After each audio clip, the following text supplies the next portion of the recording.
Okay, I just wanted to talk a little bit about my experiences on BNN, a little bit how it works without giving away the trade secrets, which I don't really know what they are anyways. But just tell you, how it works when I go on the show, and and give you some details. So, first of all, I got on the show from a client of mine, Frank Holmes at US Global. He's been a client for many years and a really great guy. Frank's on these shows all the time. Look up Frank Holmes, US Global. He's on way more than I am. He's on BNN, he's on CNBC, he's on some other channels, other shows. I see him the first couple times I saw him, I said, "Hey Frank, I saw you on TV," it was cool.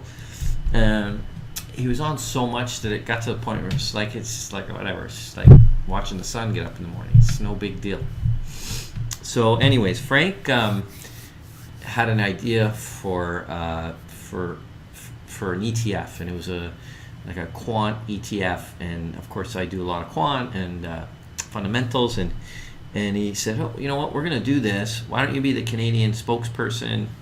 And we'll start this thing." And we never actually went anywhere with it, and that's a whole no big deal. It was just an idea he had, and we got busy, and it just never came to fruition. It happens all the time.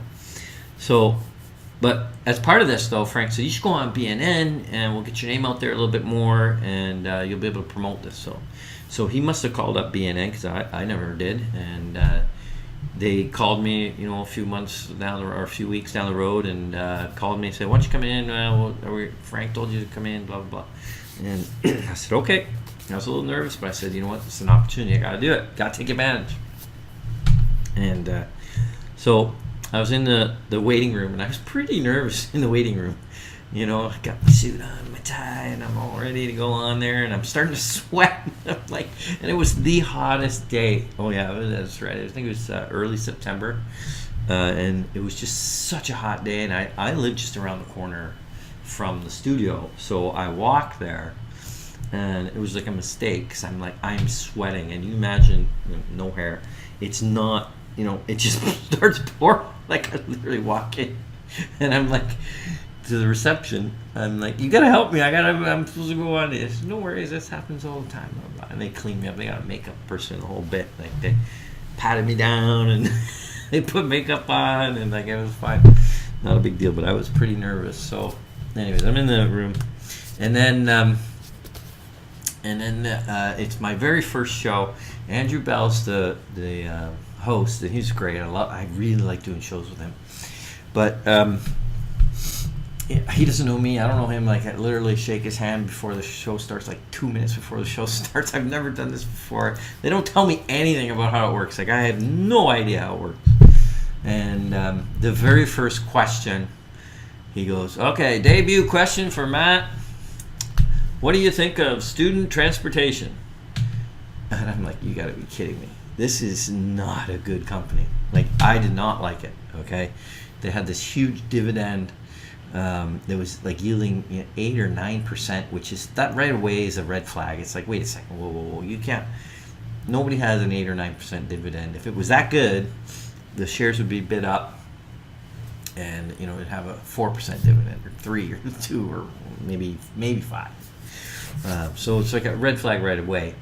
And then I have my software, and I just looked at this company anyways, and it was they're paying out 90% of their cash flow in that dividend. I'm like, well, what if the cash flow next month or next quarter goes down a little bit? Well, how are they going to pay that?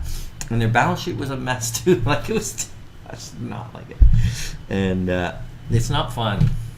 No matter what company comes up, if I'm with my institutional clients and they ask me about a company, 9 times out of 10 they own that company. Okay, so they want my honest opinion, but you want to be diplomatic about it. You don't want to go, what do you own that piece of junk for? It'd be a terrible way to say it. So I say, well, it's not my kind of company. I don't. Here's some reasons, and although some of them test me and they're actually short, and they're so I've learned what you got to do is be very factual, and be very diplomatic at the same time. Like, don't be too dramatic about whether it's good or whether it's bad. You state the fact, and then the facts will kind of just reveal themselves onto what you should do. All right.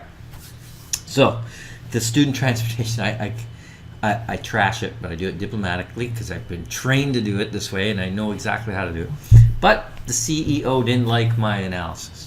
He found me on LinkedIn, excuse me, sends me a note, says your debut question was an absolute fail, and he starts going on and on about it. I don't know what I'm talking about. And so that's my very first question on BNN. And by the way, hey, if a CEO wants to call up an analyst that doesn't like his stock and like almost like stalk me on social media, that's a bad sign too. Like, I'm sorry, put on your big boy pants and take it with a grain of salt. Maybe even change something. Maybe lower your dividend or something so you don't have this huge cash payout ratio or dividend payout ratio.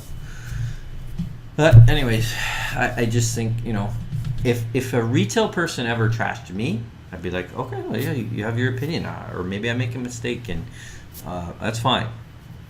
An analyst is supposed to analyze companies and give honest opinions about what they think. They're not all going to be rosy. Okay? So anyways, so that was interesting.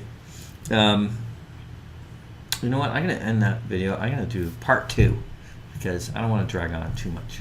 So that's part 1 of my experience on BNN.